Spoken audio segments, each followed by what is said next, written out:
یہ جو شکوہ کیا اللہ نے، کیا اس جیسی نعمت سے تم مداہنت کر رہے ہو، بے اعتنائی کر رہے ہو، اسے پڑھتے نہیں ہو، اسے سمجھتے نہیں ہو، اس پر عمل نہیں کرتے، اسے اپنا امام نہیں بناتے؟ تمہارا طرز عمل یہ ہے، بلکہ تم نے اپنا نصیب یہ بنا لیا ہے کہ تم اسے جھٹلا رہے ہو۔ غور کیجئے، جھٹلانا جو ہے دو طرح کا ہے۔ ایک ہے زبان سے کہنا، یہ نہیں ہے کوئی اللہ کا کلام نہیں ہے، یہ قرآن وغیرہ جھوٹ سب اساطیر الاولین ہیں، یہ محمد نے گھڑ لیا ہے وغیرہ وغیرہ، جھٹلانا ہو گیا۔ ایک جھٹلانا ہے عمل سے جھٹلانا، مان تو لیا اللہ کا کلام ہے لیکن اس کی حرام کردہ شے کو اپنے لیے حلال کیا ہوا ہے۔ حدیث نبوی ہے، ما آمن بالقرآن من استحل محارمہ، اس شخص کا قرآن پر کوئی ایمان نہیں ہے جو اس کی حرام کردہ چیز کو اپنے لیے حلال ٹھہرا۔ جب تک انسان کا باطن پاک نہ ہو جائے وہ قرآن کے چھلکوں سے کھیلتا رہے گا، چاہے وہ کہنے کو مفسر ہو،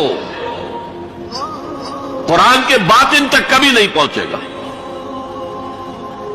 فی کتاب مکنون لا یمسہ الا المطہرون تنزیل من رب العالمین، یہ تھوڑا تھوڑا کر کے اتارا گیا ہے رب العالمین کی طرف سے۔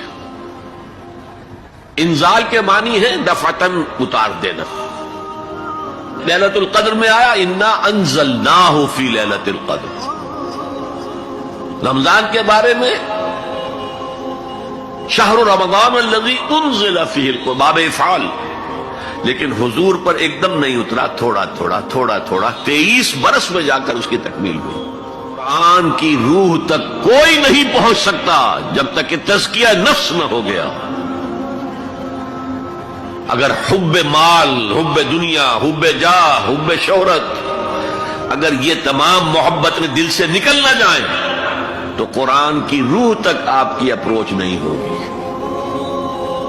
مولانا روم نے کہا ہے، اگرچہ ذرا میں سمجھتا ہوں کہ انہوں نے بہت سخت الفاظ استعمال کیے ہیں، ماز قرآن مغزہا برداشتے مستخاں پیش سگاں انداختے، ہم نے قرآن سے اس کا مغز لے لیا ہے، جو ایسنس ہے وہ کھینچ لیا ہے، ہڈی کا گودا جو ہے وہ ہم نے نکال لیا، ہڈیاں ہم نے پھینک دی ہیں کتوں کے سامنے جو لڑ رہے ہیں۔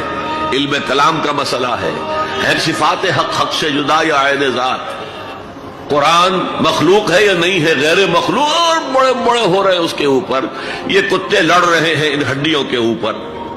ہم نے اس میں سے اصل شے نکال لی، وہ کیا ہے؟ اللہ کی محبت۔